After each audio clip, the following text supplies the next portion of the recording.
got it. Okay, sorry. I think recording idea somebody. Okay, you started it. Okay, that's good.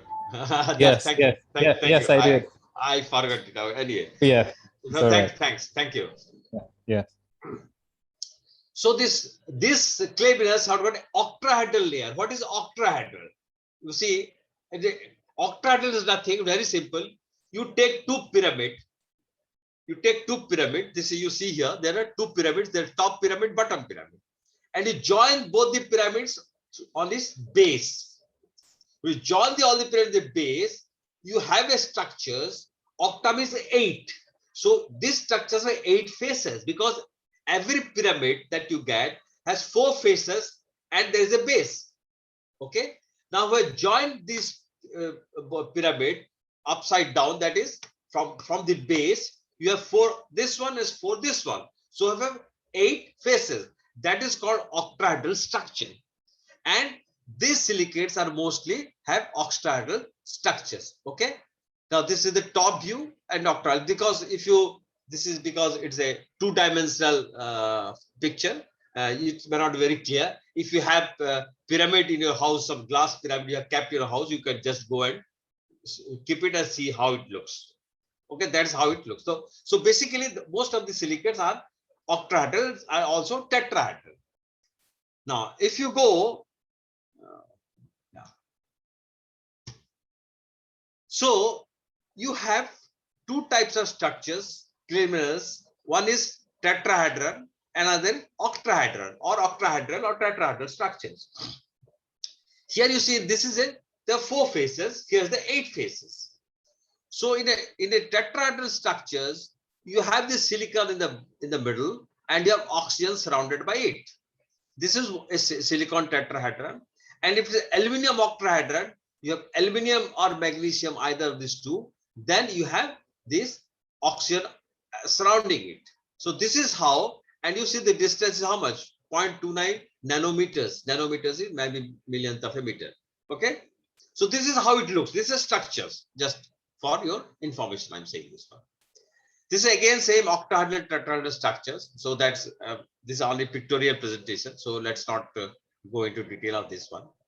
Again, this is another pictorial presentation. So if you go through this, you can just see this diagram, so things will be clear. That's why you see, while teaching all these things, I want to give some diagram and pictures so that it will become clear instead of saying octahedral, all these words. You get confused. Okay, so always better to show some diagram and photographs or something like that.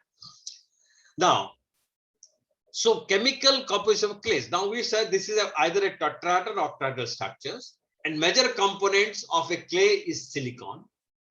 And earth crust contains oxygen, silicon, and aluminum, magnesium. They are the major parts in the world. 98% of this thing. Rest 2% other minerals. Now, major constituent in any clay is the silica, aluminum, and water. You have seen in the structures also there is a aluminum, and water is one of the major constituents of the clay. Okay. Now, minor constituents are iron, magnesium, sodium, potassium, and these are the minor constituents. So, if you see the first diagram, that what are the major constituents of earth crust, all these things are there. Okay. Water is nothing. We have that is oxygen is there, so it forms water. Oxygen cannot be like this. And what is the physical properties? They are fine size. Sizes are very fine. Large surface area. Naturally, you have fine sizes. The surface area increases, and they are very chemically reactive of the surface. Reacts from the surface. Okay. This is how the chemical components. So major components of the chemical are silica and aluminum. Other than you have iron, magnesium. Now, charges of clay are important as they determine when we use the clay. The charge is very, very important because you can determine the properties of ion exchange, swelling behavior. Swelling behavior, when you put the clay in water, it swells. That's how you prepare the drilling fluid. You take bentonite, put it in the water there, and bentonite swells. When the bentonite swells, it gives you the viscosity. Okay, the third person is joined. Okay. So charges can arise from broken edge of clay particles and substitution of ions in the clay structures. If you substitute ion, the substitution, we'll talk about substitution, you can understand how it gives the excess charges it can give to the clay. Now, when a clay seed is broken, I'm talking about the seeds that is in the molecular form. The exposed edge will have unbalanced charges, which can be either positive or negative. So when you break the clay seeds, either they can be positive charge or negative charges. And in an acidic environment, the charges will tend to be positive, and an alkaline environment charges tend to be negative. Okay, now this is a very interesting thing. Why we have a alkaline environment in a drilling fluid? Why not an acidic environment? Because what happens when you have the alkaline environment in the drilling fluid, the charges in the broken edge of these clay seeds become negative. If they're negative, then what happens? They repel each other. When they repel each other, then it will reduce the flocculation of the drilling fluid. And also, when they add chemicals, if they have positive charge, they can be attracted to the negative charges. So that is what happened, is always you keep the pH in the alkaline, because the negative charge repel each other, thus reducing tendency for flocculation. Flocculation takes place, because I'll tell you what is a flocculation when we have in the lecture. We'll go further. What is a flocculation? Now, what happens? Hydration is very, very important. When you prepare a drilling fluid, you take the course of hydration. So hydration means expanding clays occurs several discrete steps, during which up to 4 monolayers of water are successively admitted between the unit layers of the clay. What hydration takes place, and as a result of hydration, when you put bentonite in water, it swells. Okay. If freshwater clay seeds will separate, and as a result, the clay swells. In seawater, that's why what happens, you cannot prepare a drilling fluid using the bentonite or montomorillonite in a seawater, because in seawater the hydration of the reduces due to the effect of salt. So in the fresh water the hydration is better. In the seawater the hydration is reduces. That's why you do not get a proper swelling of the bentonite. That is what we do normally. We use fresh water for preparing the mud. The force causing the seeds to separate are electrostatic repulsive forces, and these forces are decreased as the conductive water is increased by the addition of salt. You see why the salt is impossible? Because this is a very important thing. The force causing the seeds to separate are electrostatic repulsive forces between negatively charged particles. But negatively charged particles, their repulsion forces. This forces decreases as the conductive water is increased. How the conductive water increase? Is the addition of salt. When you add salt, the conductive increase, so the charges decreases. As a result of the repulsion forces will not be there, so the swelling of the clay will not take place properly. So hydrogen property exchange cation have an important influence on clay particles. So hydration of cations depends on their charge and size. High charge and small diameter cations are usually most highly hydrated. Low charge and large diameter cations are usually least hydrated. That, of course, you can understand. This is how the hydration takes place. Now you see, this is a clay. This is a clay. Okay. Now, here you have in this clay, you have this potassium, you have this sodium, you have all this calcium. You see, there's a red balls are the potassium balls, there are the sodium balls, then you have the blue one, the calcium ball, and there is some pink type of thing, magnesium ball. So there are different minerals are there in the clay. Now, when you put water, there's the blue one. The blue one enters and it surrounds this clay, as a result of which the layer between this thing, they expands because of the entering of the water. And this is what is the form in a chemical form. If you see in the laboratory, if you take water and just add some bentonite, you will see after 24 hours, it has become like this. That means initially it is like this. After 24 hours, this becomes like this. That is how the hydration takes place because of the clay minerals. The water gets in between the layers and they naturally, when you have two layers are here, you start put something here, naturally you push the layers. Okay, this is another pictorial presentation, same thing. Here you have the dry clay layer, they are the cations, and here are the water molecules wedged into the interlayer, and this is how this repulsion takes place. So what happens? Clay in the fluid, and because we are mud engineers, so we need to know how this clay is going to help us. Now, bentonite is a clay. We use the bentonite, that is mostly montmorillonite use, and use it for viscosity. That is, we use the drilling fluid, which gives the viscosity, and that viscosity helps us to bring out the cutting from the bottom of the hole. Then you have the organophilic bentonite, which is used in a non-aqueous fluid, that is oil-based mud. And also bentonite is a key component of MMH, mixed metal hydroxide system, MMH system. And these are also, you have some atapoxylate ceoppolite. This is used in salt water. That's a normally what happens is salt water cannot use normal bentonite, so use atapoxylite in a salt water. And drill solid will with fluid loss control, but can give unwanted viscosity. Now, clay rocks, clay in the rocks are the shales, mud rocks, clay is causing possible drilling problem. What happens in the shales? It has got clay, and when we'll discuss about problems, shales problem, drilling problems, we'll know how these shales create a problem in a drilling. And also, because of the clay, there is a formation damage also takes place.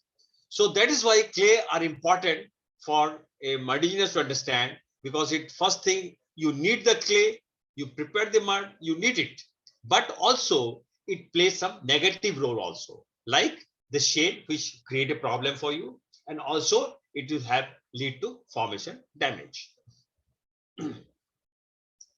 So the most common swelling clay is the montmorillonite, as I told you, that is bentonite for montmorillonite, and use some drilling fluid. Montmorillonite found in many reactive shales.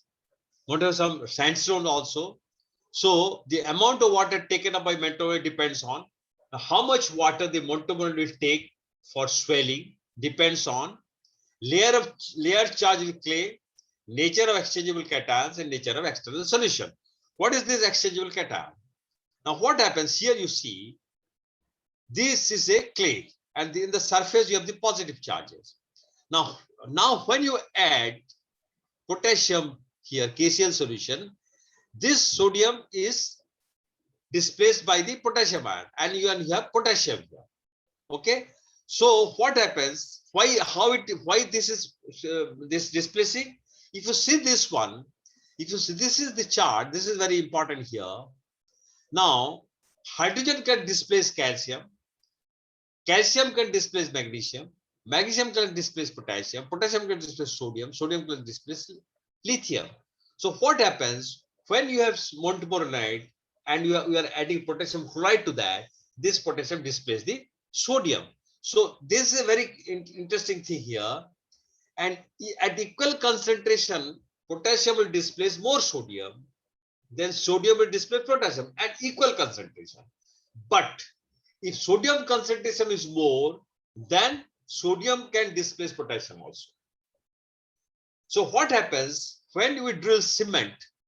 This calcium displaces the sodium or potassium, whichever what is there, and then we get the flocculation takes place. Increasing calcium of any given cation will increase the probability it will displace another cation. It is possible for high calcium potassium to displace calcium. If high potassium, it can displace calcium, high concentration potassium. That's normally sometimes we use the potassium mud. We use potassium mud. That's the inhibitive mud system to inhibit the clay shale swelling. Okay. Now, clays in drilling fluids, that's already you have discussed. There is no point discussing any further. Now, while discussing this thing, I use the word flocculated. I use the term flocculated. What is this flocculated? So you come across mostly some deflocculated system. When you talk about a mud, some mud engineers, they talk about this is a flocculated system, this is a deflocculated system, the dispersed system. They use this term. What is this deflocculated, flocculated, aggregated, and dispersed system? There is an overall repulsive forces in the flocculated system. I'll show you some diagram. Let's go first the theory here. There's an overall repulsive forces between the particles. This is done by ensuring all the particles have the same charge. When all the particles have the same charge, you know, same charge repel and opposite charge attracts. So you have same charges, they repel each other. And because the repulsive forces, there is no flocculation. They will not come together. Supposing these clays are here like this, there's a repulsive forces, they will be separated. In a flocculated system, there's the attractive forces. And they can associate each other to form a loose structure. That's a flocculated.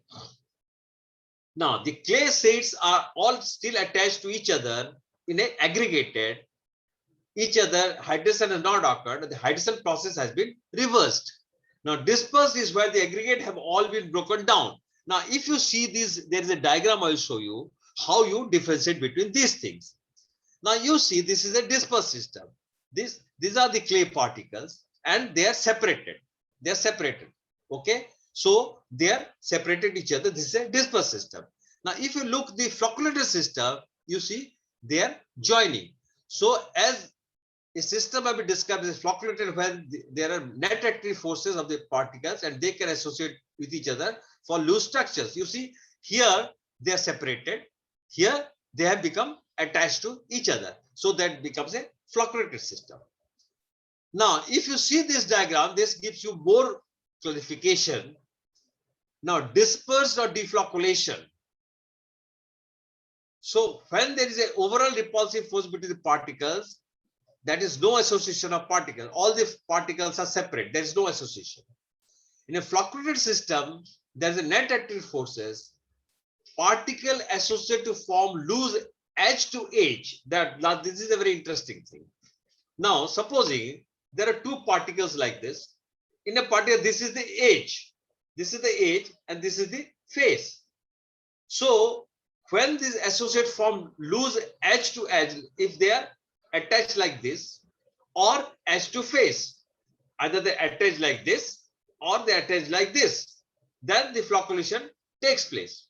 Okay, you see here, if you see the diagram, this is a, if you see this one, this is edge to edge, and here you see edge to face. So either it attaches like this edge to edge or it can attach like the edge to face. That is the flocculation. Aggregate is what? When the clay aggregates, as they are aggregate means there are different clay particles. They are like this. They are like this. They are aggregate. Okay, they will not attach like this. They just stay together. And aggregation and flocculation is when they stay together and then attach. Okay, now they attach like this. Supposing they are attached like this, then they attach like this or like this.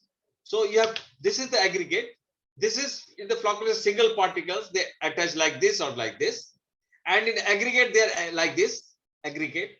When they attach like this or like this, they become aggregate and flocculation. So one is aggregation and flocculation, another only flocculation. This is, of course, it takes place, but physically what happens, you don't see these aggregation and flocculation. Physically what you see, normally we see the flocculation and deflocculation. So when you, if you have worked in the drilling fluid field, see that when you are drilling cement and the calcium is there, because of the calcium, there's a flocculation takes place and you find a very thick mud coming out. That is due to the flocculation. Here the same thing. Now what happens? This is say flocculated clays here. This is a mud. Now sometimes you use deflocculant because if the viscosity goes up, we add some deflocculant there. So the viscosity will reduce. So what if this flocculated system, we add this deflocculant, this flocculated clay separates out. Okay, so the deflocculation takes place, right? This is how we normally treat the mud to get the flocculated or deflocculated system. It's the same thing here. Supposing that I told you about the cement. So this is a montmorillonite. These are all the particles, sodium montmorillonite. When you add calcium, that is the, when you drill cement, the calcium from the cement comes here and they flocculent system caused by calcium bridge between the particles. When these calcium ions, they bridge between these two particles, they have calcium ions in between. So what happens? They become flocculated, and aggregated calcium monomers, they becomes like this because of the calcium system cause the bridge between the particles. There are two particles are, they create a bridge between these particles. So you can have this flocculated system. That's you can observe while you drill cement. This is how you see hydration takes place when you're drilling a well. If you're drilling a well, this is the well, you are drilling the well and you have drilled it. Now you have some shales here. Now you see here smectite. Smectite, as I told you, you have the smectite and montmorillonite, kaolinite, they are different name of the clays. Now smectite will initially hydrate, and once fully hydrated will disperse completely. What happens if you're drilling a shale system having smectite there? When you drill, the water from the drilling fluid reacts with the smectite and initially it hydrates it. Once it hydrates, then they disperse. That is why if the clay contains, the shale contains lot of smectite, that's become very, very dangerous. I'll see another diagram I'll show you. Now, if a mixed layer of shales, smectite, illite, kaolinite, do simultaneously hydrate and disperse. And if a kaolinite has a minimal capacity hydrate, kaolinite, they don't hydrate, so they only disperse. So if you see another diagram here, the same thing. Okay, this is the same thing here. I have, I think, yeah. Here you see, this is a very interesting thing because you people will be working in a drilling fluid and you can come across the shale problem. So what happens? Increase reactivity. That means as you go from kaolinite to smectite, the reactivity of the clay increases. That means kaolinite is least reactive and smectite is maximum reactive. Whereas dispersive capacity of smectite is minimum and kaolinite is maximum. Okay, that's why it's told you here. This is the kaolinite, has a minimum capacity to hydrate, but dispersion is maximum here. So what happened? Kaolinite, because your hydration is low, whereas dispersion is high, very high. In the mixed layer where you have illite and other small smectite and illite, you have moderate to high is the hydration and very high if not inhibited effectively.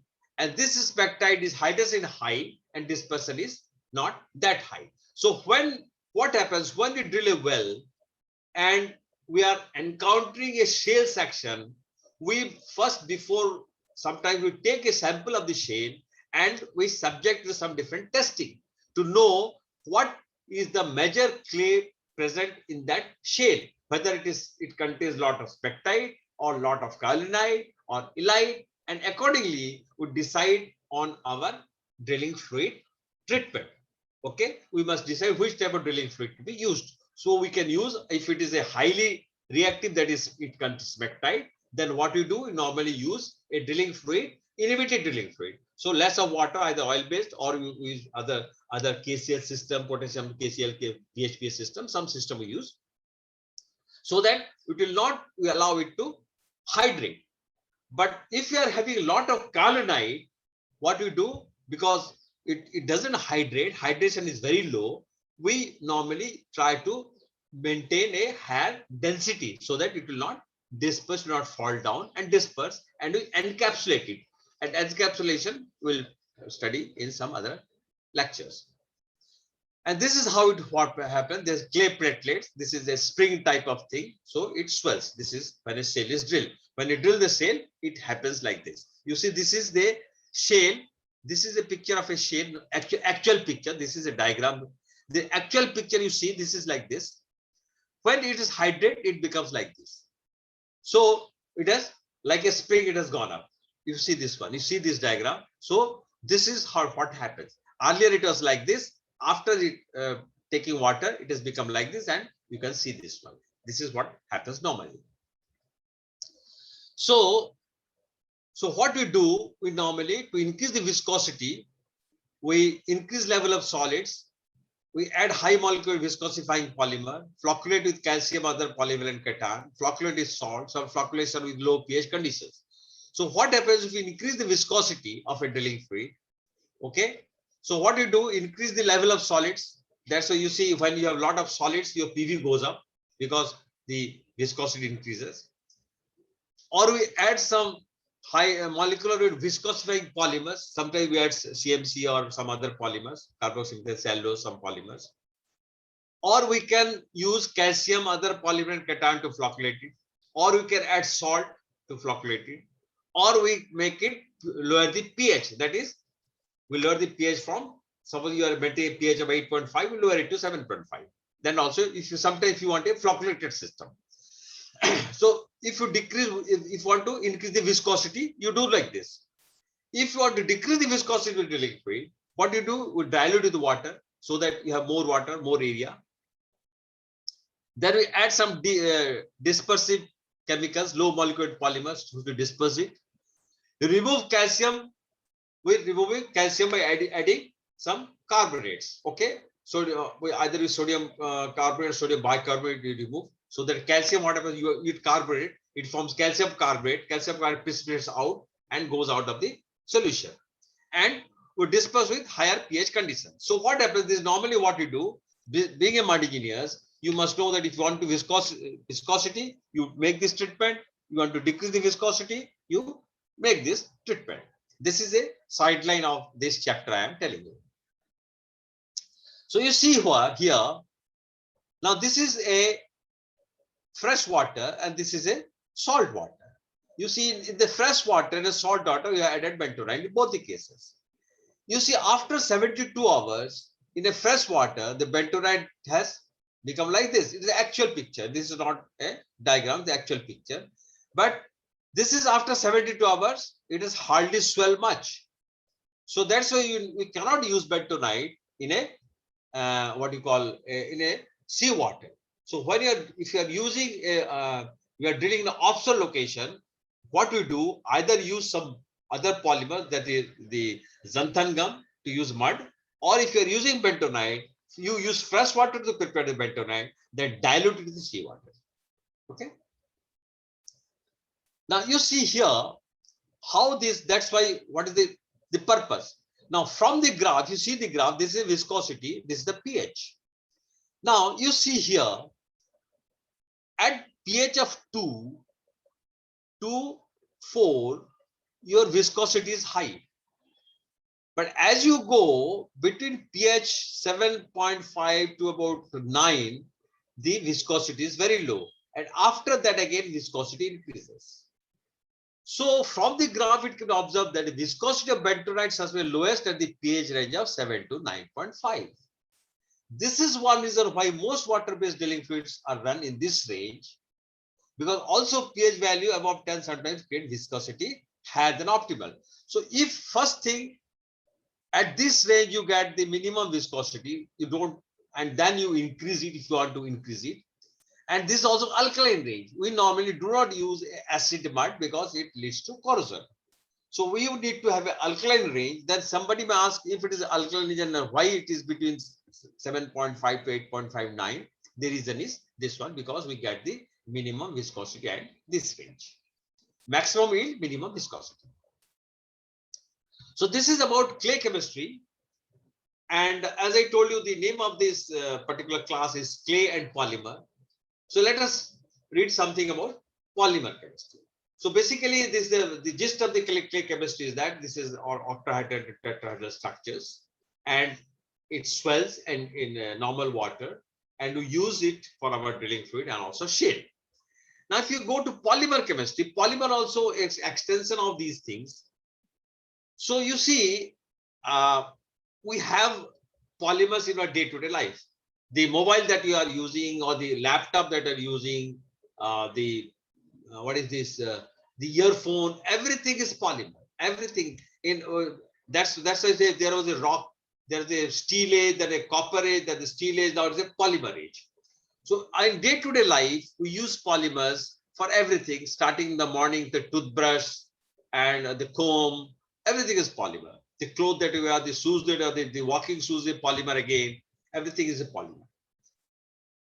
So basically, what is a polymer? We say polymer, polymer, polymer. What is a polymer? Poly means more than one. One and poly. So if you add more than one of these things, then you become a, if you add more than one monomer, then that becomes a polymer. Here, supposing in this example, ethyl is a monomer, one molecule. If you add several ethylene molecule, then you form a polymer, which is a polyethylene. Okay, and that's why the molecular weight of these polyethylenes is about millions of molecular weight units. Okay. Now, a polymer chain is built on a carbon backbone. You see here, this is carbon to carbon backbone. They form a polymer is always built on a carbon backbone.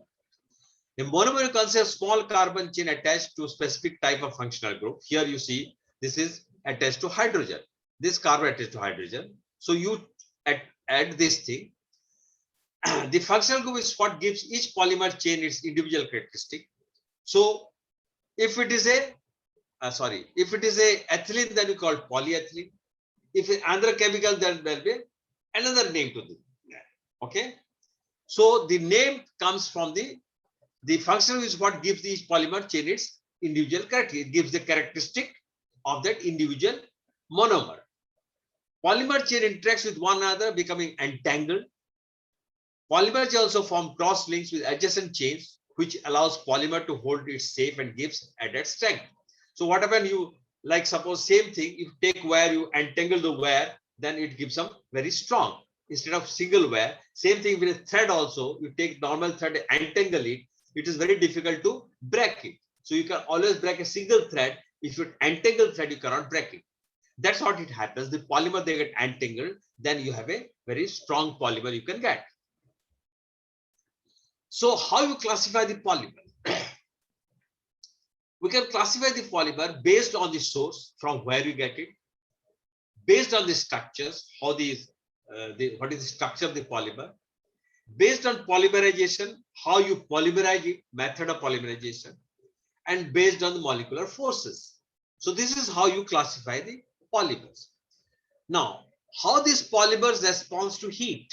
You see, polymer chemistry is a very big chemistry. So I'm not going into detail of these things, just the information sake I'm telling you. Because polymer chemistry is a total subject. There people do MSc in polymer chemistry. So I cannot go in each and every point of polymer chemistry. I'll just give you a basic idea of a polymer chemistry, because as a mud engineer, you are using a lot of polymers. Now, response to it, one polymer is called thermoset polymers. These thermoset polymers, what happens when you heat this thing, it sets. Instead of becoming soft, it sets. That's one type of polymer. That is called a thermoset polymer. Then the thermoplastics polymers, what happens when you heat it, they become soft. So one is thermoset polymers. If you heat it, they become hard. And another is thermoplastic polymer. When you heat, they become soft. Okay. Now, polymer chain length, because we have seen that the length. So many polymer properties affected the length of the polymer chain. Now, properties of a polymer depends on the length of the polymer chain. That means how many monomers are in that chain. Okay, how many millions of monomers. Okay, so what happens at room temperature polymers, short chain exists as liquid. That means if a liquid polymer, the chain is the longer the chain, if the chain is very long, then the polymer becomes solids. If the chain is short, then the polymer remains a liquid. Okay. So also melting temperature increase with molecular weight of the polymer. So what happens when the longer chain is long, the molecular weight also increases. So the melting temperature increases. That's why you see the polymer that we use normally in our day-to-day life, some of the polymers are very hard, because supposing this one, this is polymer is very hard. The computer is made from the polymer is very hard. Some polymer very soft. Okay. So you can understand that one. The longer the chain, the polymer is solids, becoming from liquid to solid. If you keep on adding the polymers, then that becomes all the solids are long chain polymers with high molecular weight, and all the liquids are short chain polymers with low molecular weight. So polymers are basically low density, is not like metal. Okay, density is very low. Low coefficient of friction. That means when you rub two polymers, you don't get friction is very low. It has good corrosion resistance, good mold ability. That means you can bend it easily. You just hit a, suppose you want to have a polymer pipe, you just hit it and just hold it, so you can easily mold it. You can have a very smooth surface finish, like unlike metal. If you're metal, you have to even polish it, but still it is very difficult. It's economical, it's cheaper, okay, as compared to metal. It has poor tensile strength. That means you can break it easily. Supposing earlier, when I was a young man, the pens, the fountain pen or these ballpoint pen were made from metal. So it was not possible to break it. But if a polymer like this, if I can just bend it, I can break it. So this strength is very poor. Low mechanical properties. Okay, you cannot use a polymer in a car for a gear or engine. And that's how you get poor temperature resistance. You cannot have a polymer engine made of polymer because it is mechanical. You cannot have the gear and engine made from polymer because of poor temperature resistance and low mechanical properties. And can be produced transparent different colors. You cannot produce a steel sheet in transparent steel sheet or a transparent colors copper sheet, but you can have a transparent polymer sheet. Okay, and also you can have different colors of polymers. So these are the characteristics of polymer which we utilize this characteristic in our day-to-day life. So what are the pros and cons of the polymers? First thing, these are lightweight, strong and durable, cheap, and easy to manufacture. But the biggest unfortunate thing that we have, which leads to all this pollution in our earth, because it is not biodegradable and end up producing large amount of waste. It's not biodegradable. You have these, that's why you see people are using the polythene bags from the shopping center. They get to the mall, they get these polythene bags and all these things. So disposal is the biggest problem. You may have, these are very good pros, that it may be lightweight, strong, cheap, everything. But the one point, which is the biodegradability, that it creates all the problems with the polymers. So that's why the earth is facing a lot of problem because of this thing. Because in our day-to-day life, we are using polymers. If I throw this pan, it will not degrade, maybe for hundreds years. But if it's a metal, I throw it, maybe after a few months, it gets corroded and just mixed with the earth. That's it. So what is the use of polymers? We use polymers in the medicine. We use polymers in consumer goods, that's containers. You use these containers in your house for keeping all these groceries containers. You can floor also, you have vinyl, you put vinyl in the floor, vinyl polymers. And you can use industry parts like you must have in your car. In the old days, the car bumper used to be made of steel, but nowadays you have the polymer bumper, polymer steering, polymer dashboard. Earlier there used to be a wooden dashboard, and they used to have the metal steering with the leather around it. If you happen to see very old car, some vintage car, you can see that maybe 40-50 years old car, that you find the bumper is made of steel and the dashboard is made of wood. Okay, and then the steering is made of steel. Nowadays everything is polymer. And also sports, you have the golf ball, playground, even football also. Football, I know when I was a child, that time the football used to be made from leather football. And that's why if it rains, playing football in the rain, leather football becomes very heavy. The footballs become very heavy. You cannot play if it is raining heavily. But nowadays the footballs are very light. It's made from polymers. Even if it is raining, you can play the football. There's no problem. So same, these are the polymers being used. So polymers are used in drilling fluid also. Like as I told you, low molecular weight polymers for viscosity and high molecular weight for dispersant, you use it. And we also fluid loss control. You must have heard this carboxymethyl cellulose. These are polymers which is fluid loss control. and for viscosity use some of the starch and polymers. Thinning, shale inhibition use some polymers. Lubricity also use some lubricant, not natural thing. These are the polymers nowadays people are using in the lubricity. And classification of polymers used in drilling. So you have different type of polymers. One is starch, guar gum, and locust bean are natural polymer. Starch means you take potato, or you can have these tapioca, potato, corn. We get starch from this thing. You take potato starch or corn starch or tapioca starch. Guar gum is also a site of bean. Guar gum is a bean. From the bean, they take the seeds, and when they powder the seeds, they get the guar gum. We normally used. You can have some Africa gum is also available in most of these countries there in the African region, and that is also a polymer.